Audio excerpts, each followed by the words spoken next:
नमस्कार। आज की क्लास में मैं आपको कुछ एडजस्टमेंट एंट्रीज़ के बारे में बताऊंगी। एडजस्टमेंट एंट्रीज़ क्या हैं और इनकी ट्रांजैक्शन किस तरह से होती है। तो देखिए, पहले जान लेते हैं एडजस्टमेंट एंट्रीज़ के बारे में, यानी कि समायोजन प्रविष्टियाँ। ये एंट्रीज़ खातों में नेसेसरी एडजस्टमेंट्स यानी कि आवश्यक समायोजन करने के लिए ईयर के एंड में बनाई जाती हैं, जिससे कि फाइनल अकाउंट्स यानी कि अंतिम खाते बिजनेस का सही और सच्चा रिजल्ट दिखाएं।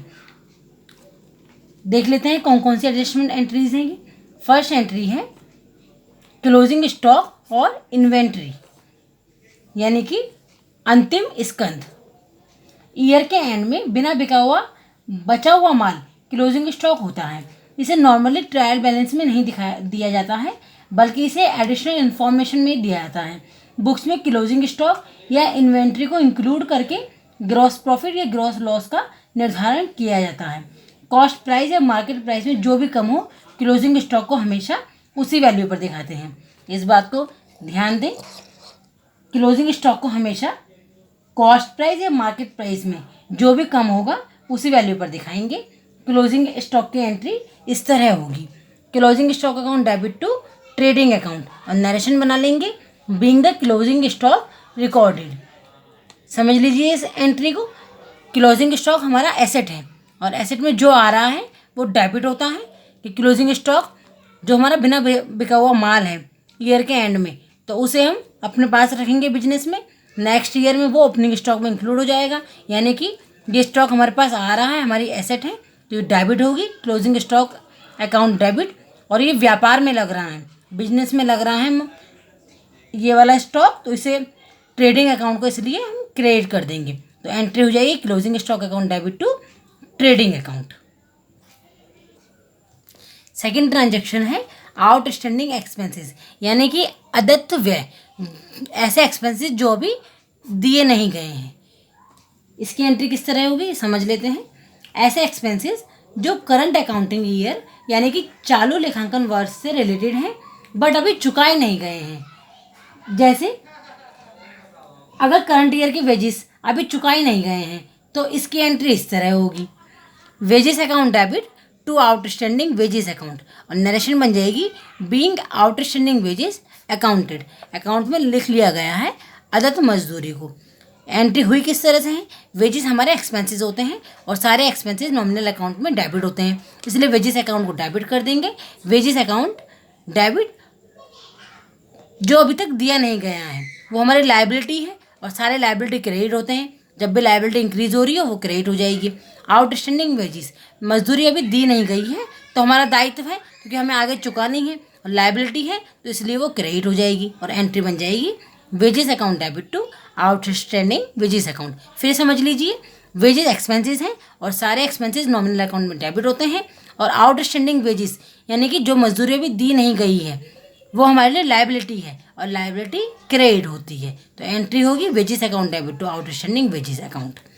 थर्ड ट्रांजैक्शन है प्रीपेड एक्सपेंसेस, पूर्व दत्त व्यय, ऐसे एक्सपेंसेस जो पहले से ही दे दिए गए हों। ये ऐसे एक्सपेंसेस हैं जिनकी पेमेंट एडवांस में कर दी गई हो और जिनका लाभ नेक्स्ट अकाउंटिंग ईयर में ख़त्म हो जाएगा।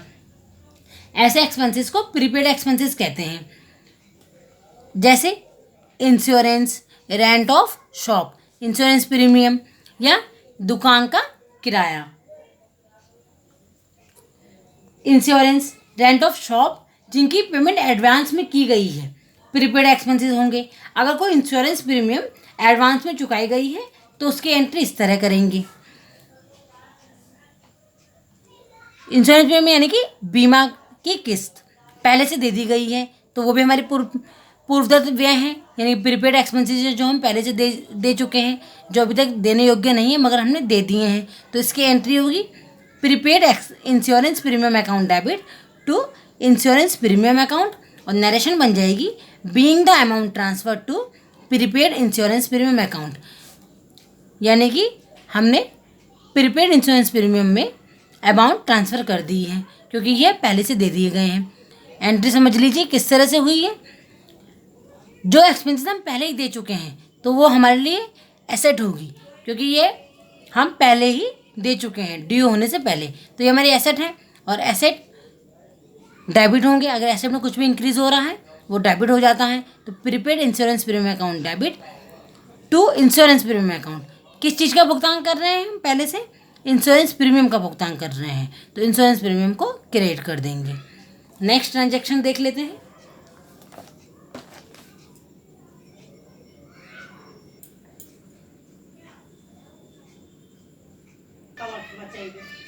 एक्रूड इनकम और income accrued but not due, यानी कि ऐसी इनकम जो कमा ली गई है बट अभी मिली नहीं है या अभी ड्यू दे नहीं हुई है, उसे एक्रूड इनकम कहते हैं।